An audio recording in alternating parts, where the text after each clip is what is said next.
예수님께서 십자가 선상에서 운명하실 때 그 1초, 5초, 10초 온몸의 고통을 안으면서 몇 마디 말씀을 하신 거죠? 7마디. 그래서 이 말씀을 가상칠언이라 표현합니다.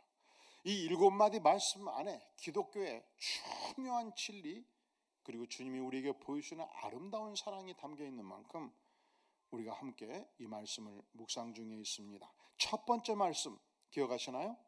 따라해 볼까요? 아버지여 저희를 사하여 주옵소서. 자기의 하는 것을 알지 못함이니이다. 죄 용서의 기도였습니다.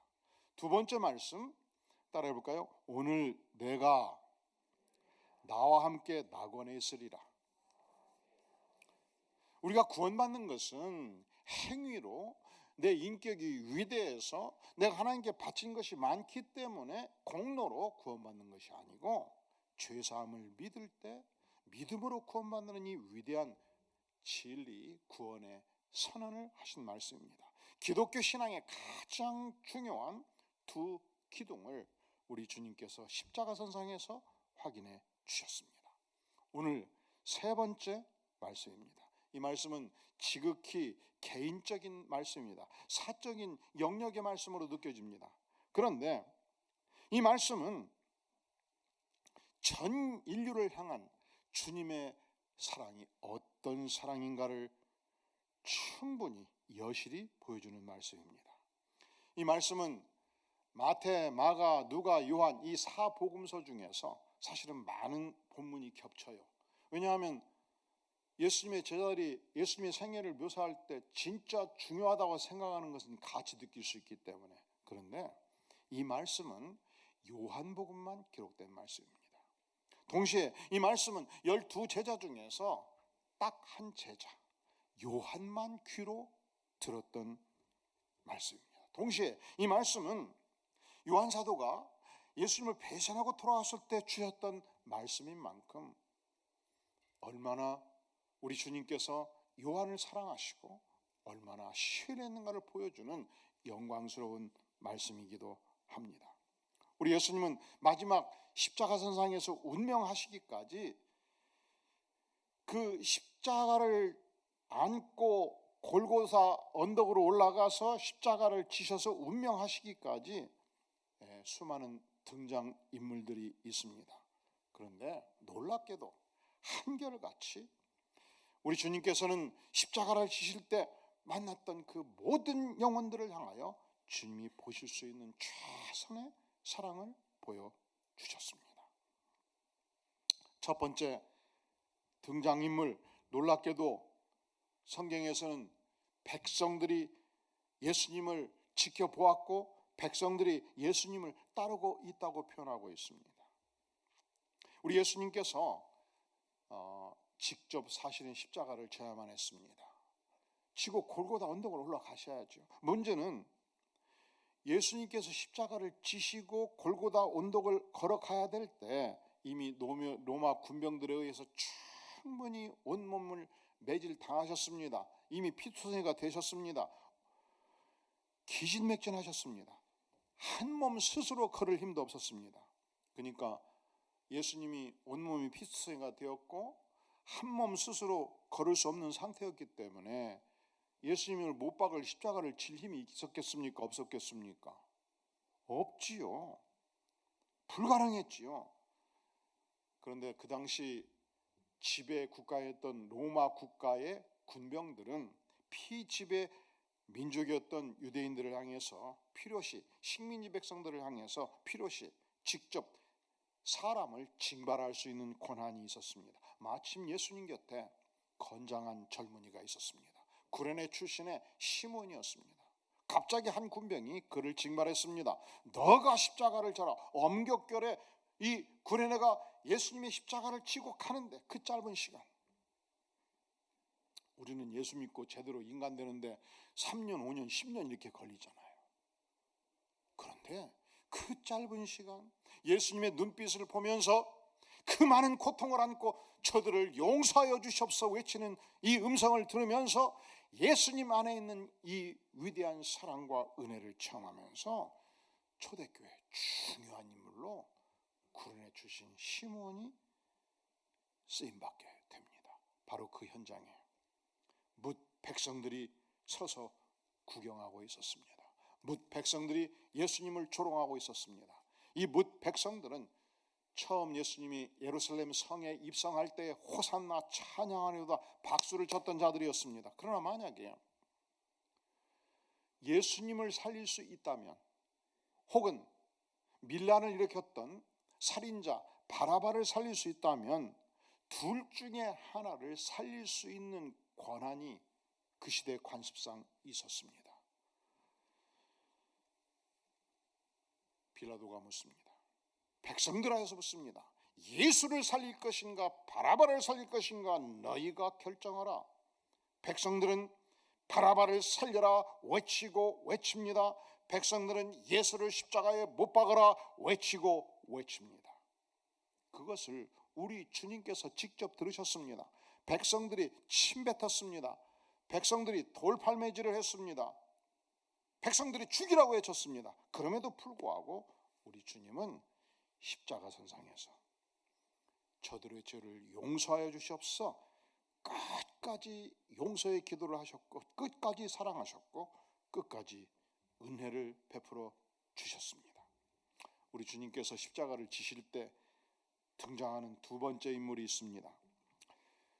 누가복음 23장 27절에 보면 또 백성과 및 그를 위하여 가슴을 치며 슬피 우는 여자의, 따라해 볼까요? 큰 무리. 그러니까 예수님이 구레네 시몬이 십자가를 이제 어깨에 메고 가고 그 옆에 예수님이 거닐 때, 그래서 골고다 언덕을 올라갈 때 누가 따랐냐? 누가 지켜보고 있었냐? 백성들, 배신자 백성들이 지켜보고 있었습니다. 누가 예수님을 따르고 있었냐? 예수님을 위해서 가슴을 치며 슬피 우는 여자의 누구? 큰 무리. 한 명이 아니에요. 5명이 아니에요. 50명, 100명, 200명 큰 무리의 여인들이 꺼이 슬피 울면서 가슴을 치면서 예수님을 따라가고 있었습니다. 아이고 예수님, 이렇게 십자가의 고통이 얼마나 큰데 이 고통을 다 받으셔야만 됩니까? 예수님이 십자가에서 죽으시면 우리는 어떡합니까? 아이고 눈물로 호흡하면서 가슴을 치면서 일단의 여인들이 따라가고 있었습니다. 십자가에서 겪는 그 모든 고통을 방관자로서 보는 것이 아니고 내가 겪는 고통으로 다 가슴으로 받으면서 내가 받는 아픔으로 온몸으로 다 받으면서 가슴을 치면서 따르는 이 여인들이 있었다는 사실입니다. 무엇이 이 여인들의 마음을 뒤흔들어 버렸는가? 이 여인들은 무엇 때문에 그 구경꾼이 다 사라져도 마지막까지 피 묻은 십자가 밑에서 슬퍼하며 예수님의 이 모습을 지켜보고 있는가? 극악무도한 죄인을 처형하는 이 무시무시한 살벌한 처형장에서 무엇이 여인들로 하여금 두려움 없이 십자가 앞에서, 십자가 주변에서 십자가를 따르며 가슴을 치면서 슬피 울게 만들었는가? 과연 무엇이 이들에게 이 깊은 슬픔을 주었는가? 묻지 않을 수 없습니다. 그 중에 따라해 볼까요? 막달라 마리아가 있었습니다. 이 여인은 본래 귀신 들린 여인이었거든요. 귀신 몇 마리의 귀신이 들렸나요?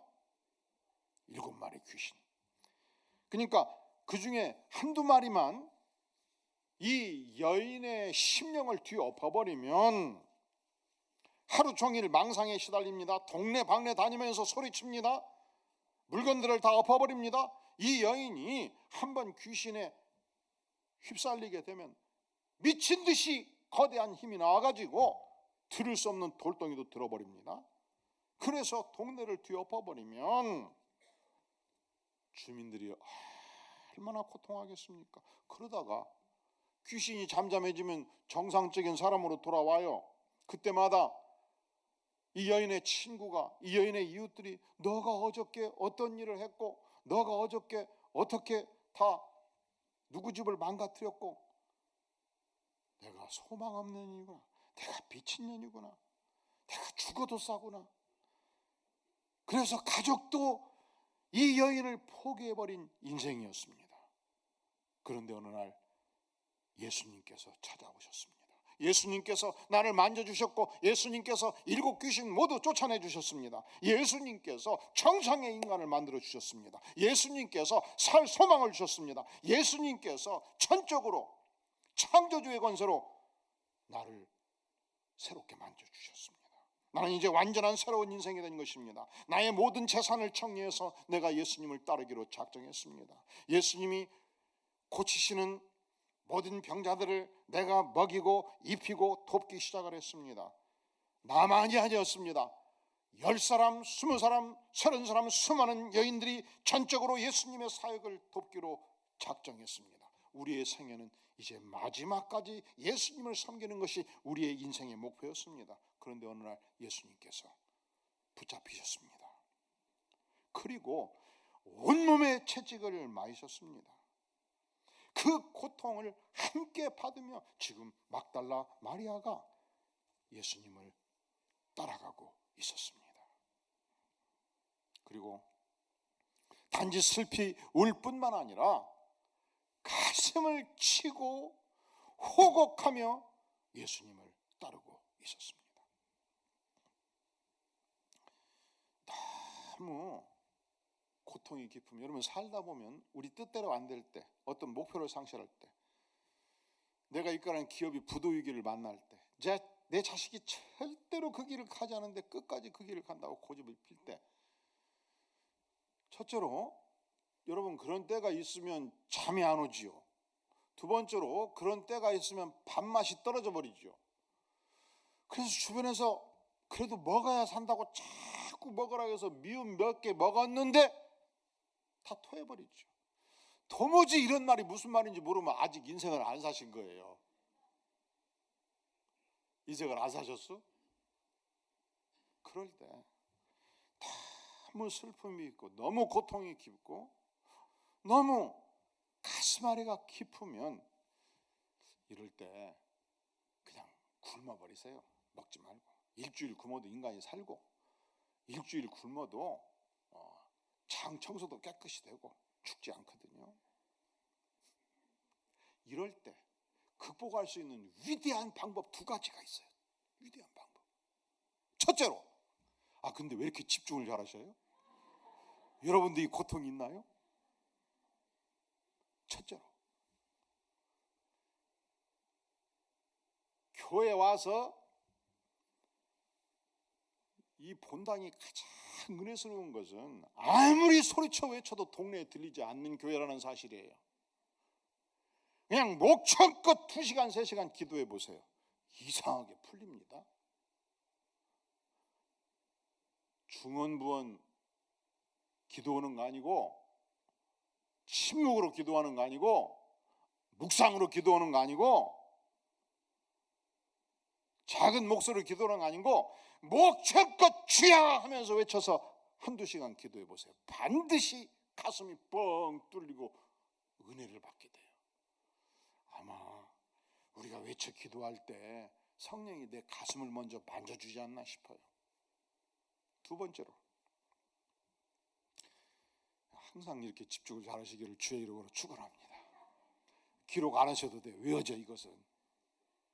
두 번째로, 이것은 제 친구 목사 중에 노상한 목사라고 있는데, 이분이 목회를 부목사로 오래 하다가 인간의 정황이 너무 복잡하다는 것을 알고 본격적으로 상담 심리학을 공부해야 되겠다고 하고 미국에 들어가서 학문적으로 공부할 뿐만 아니라 임상 실습을 해가면서 정식으로 7년 공부해서 박사학위를 받았습니다. 근데 그 친구가 그런 얘기를 해요. 인간이 생각하는 뇌가 있고, 위장과 대장과 소장이 장뇌가 있다는 거예요. 첫째로 무슨 뇌? 생각하는 뇌. 두 번째로 장뇌. 근데 이 장뇌는 감성을 지배하는 뇌인데, 그래서 슬픔이 깊고 고통이 깊으면 장뇌가 문제가 생겨가지고 소화가 안 되고 밥을 못 먹는 거예요. 그런데 우리가 이 어깨로부터 가슴까지 세게 때리면 이 생각하는 뇌와 장뇌가 연결이 되고 풀려가지고 의학적으로 편안해진다는 거예요. 그러니까 슬픔이 깊고 인생의 고통이 깊을 때는 두 가지를 하시면 돼. 첫째로 소리쳐 기도하자. 이번 주 금요일은 여러분 모두 와서 한 2시간 소리쳐 기도해 보기를 바랍니다. 두 번째로 한번 따라해 볼래요? 가슴을 뻑뻑 치는 거예요. 가슴을. 이 운동도 되고. 그럴 때 주변에서 보고 왜 가슴을 치냐 묻지 마세요. 당신이 가슴을 치니까 나도 가슴이 답답하나 이게 아니고, 가슴 치는 분 옆에 있으면 같이 쳐서 당신도 가슴 치고 나도 가슴 쳐서 고통의 문제를 해결하자. 이것이 십자가에 못 박혀 죽으실 예수님을 따라갔던 여인들, 막달라 마리아의 모습이었습니다. 저들은 슬피 울었습니다. 꺼이꺼이 울었습니다. 눈물로 울었습니다. 그리고 온 힘을 다해서 가슴을 치며 예수님을 따라가고 있었습니다. 막달라 마리아는 자신의 생애 속에서 가장 큰 사랑을 예수님으로부터 체험했던 여인이었습니다. 막달라 마리아는 자신의 인생 전체를 예수님께 맡겼던 인물이었습니다. 우리 예수님이 배신자 백성들을 향해서, 예수님을 십자가에 못 박아버린 군병들을 향해서 사유의 기도를 하셨다면, 용서의 기도를 하셨다면 끝까지 예수님을 사랑하고 따랐던 막달라 마리아 이 여인들을 얼마나 큰 사랑으로 품고 사랑하시지 않았겠습니까? 예수님께서 십자가를 지실 때 누가 예수님을 따랐습니까? 누가 예수님을 지켜봤습니까? 배신자 백성들이 지켜봤어요. 그들을 끝까지 사랑하셨어요. 누가 예수님을 따랐습니까? 예수님으로부터 가장 큰 은혜와 치유를 받았던 막달라 마리아 여인들이 따라가고 있었습니다. 그들을 우리 주님께서 큰 사랑으로 품으셨습니다. 예수님께서 십자가를 지고 가실 때 누가 예수님을 따랐습니까? 놀랍게도 예수님을 직접 낳으셨던 어머니 마리아가 예수님을 따라가고 있었습니다. 인간적으로 보면 예수님 어머니 마리아는 진실로 한이 많은 인생일 수 있었습니다. 왜냐하면 첫째로 그가 처녀 시절 약혼자가 있을 때, 남성을 모를 때 청천벽력의 소식을 천사로부터 듣습니다. 마리아여 무서워 말라. 내가 하나님께 은혜를 입었느니라. 보라, 내가 수태하여 아들을 낳으리니 그 이름을 예수라 하라. 내가 아직 관계가 없는데 잉태를 하다니, 그러면 나의 약혼자 요셉은 반드시 파혼을 신청하리라. 과연 그대로 요셉은 파혼을 신청을 했습니다. 당시 율법은 처녀가 잉태해서 아들을 낳으면 돌로 쳐 죽였습니다. 그의 삶은 절망적인 상황이었습니다. 그럼에도 불구하고 마리아는 하나님을 찬양합니다. 내 영혼이 주를 찬양하며 내 마음이 하나님 내 구주를 기뻐하였으면 이 계집종의 비천함을 돌아보셨습니다. 전능자 하나님께서 메시아 예수 그리스도를 나에게 주셨다면 이것은 비천한 여인을 향한 축복이라고 고백합니다. 만세의 날을 복이 있다리로다. 그는 고백합니다. 예수님께서 마리아가 아기 예수를 안고 성전에 가서 예배를 드릴 때 유명한 선지자 시므온이 다가옵니다. 아기 예수를 안습니다. 그리고 말합니다. 칼이 너의 마음을 찌를 듯하리라. 영어 성경이 이렇게 말합니다. 칼이 내 자신의 영혼을 관통하리라. 예수님께서 어떻게 십자가에서 영혼이 관통되어 죽는가 예언하고 있습니다. 마리아는 만인의 저주를 받을 수 있는 상황에서 처녀의 몸으로 아기 예수를 잉태했고 아기 예수를 출생시켰습니다. 그리고 직접 길렀습니다.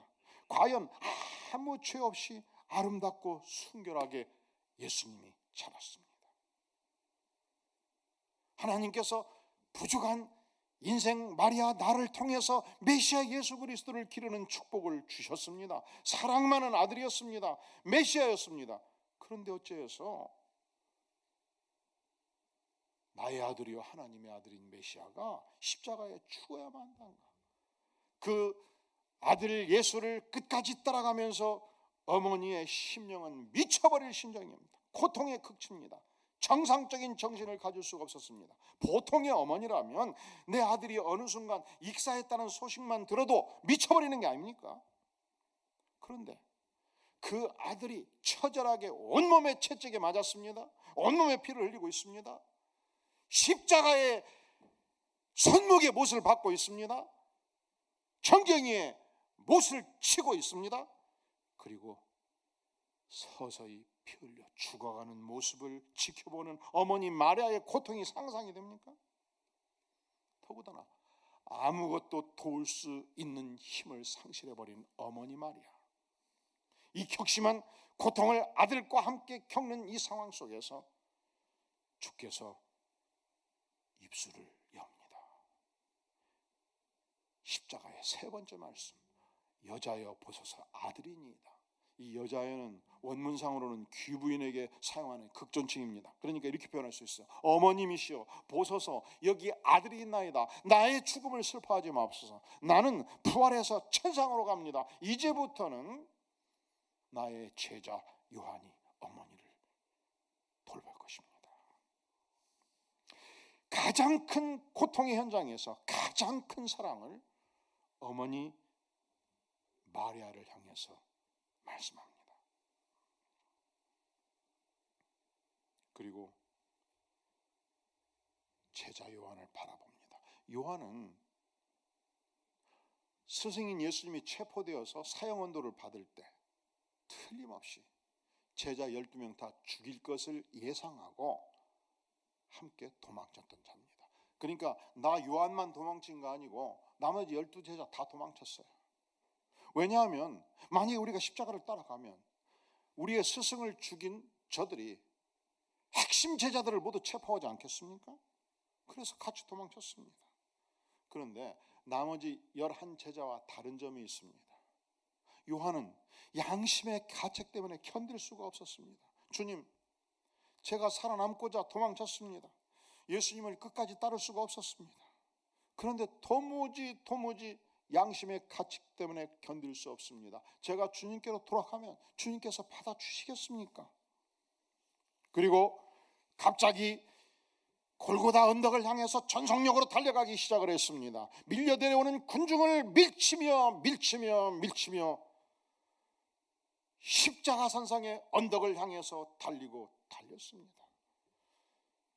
눈물이 범벅인 얼굴로 십자가 앞에 섰을 때 차마 배신자로서 머리를 들어 예수님의 얼굴을 바라볼 수 없을 때, 그때 배신자다를 향해서 자유로운 음성이 들린 것입니다.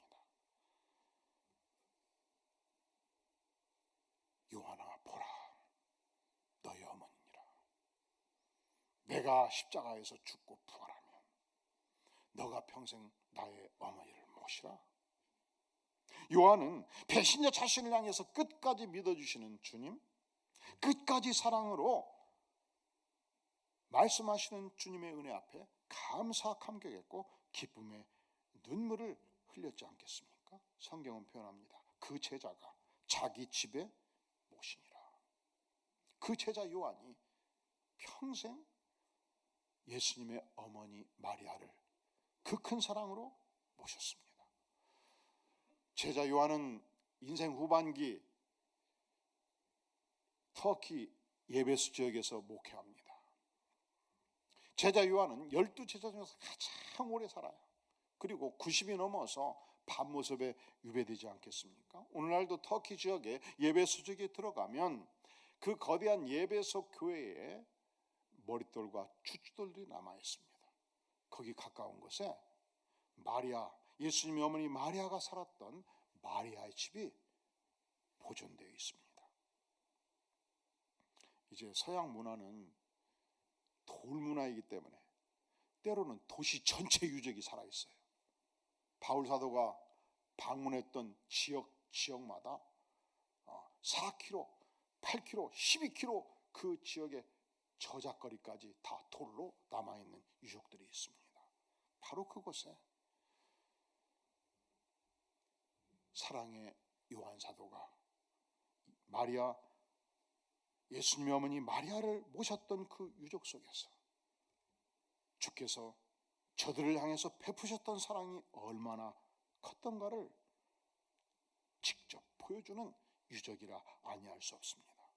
우리 주님께서는 마지막까지 십자가를 지실 때 그 십자가 곁에 있던 사람들, 첫째로 배신자 백성들을 끝까지 사랑하셨습니다. 두 번째로 예수님이 직접 치유했던 마리아, 그래서 그 은혜가 너무 커서 끝까지 사랑했던 막달라 마리아와 일단의 여성들을 끝까지 사랑하셨습니다. 심지어 배신하고 다시 돌아온 요한에게 주께서 보여줄 수 있는 위대한 사랑을 보여주셨답니다. 그렇다면 우리가 그리스도의 제자로서 앞으로 어떤 인생을 살아야 되겠습니다. 내가 순간순간 이렇게 주님을 소홀하게 대했습니다. 주님을 배신했습니다. 주님 앞에 설 수 없는 죄가가 있습니다. 그렇다 할지라도 주님의 사랑을 끝까지 신뢰하고 그 사랑을 증거하는 영광스러운 생애 사시기를 주의 이름으로 축원합니다. 기도하겠습니다. 영광의 주님, 그렇습니다. 우리가 십자가 선상에서 배신했던 백성들, 십자가 선상에서 다 떠나버렸던 제자들, 그리고 요한 사도와 같이 하나님 앞에 때로 불충했던 죄인들입니다. 하지만 십자가의 복음으로 우리를 용서하셨으니, 이 십자가의 사랑으로 우리를 받아주셨으니 십자가의 주님을 끝까지 사랑하며 섬기며 증거하는 영광스러운 생에 살아가도록 전능하신 하나님께서 기름 부어 주시옵소서. 예수님의 이름으로 간절히 기도하옵나이다. 아멘.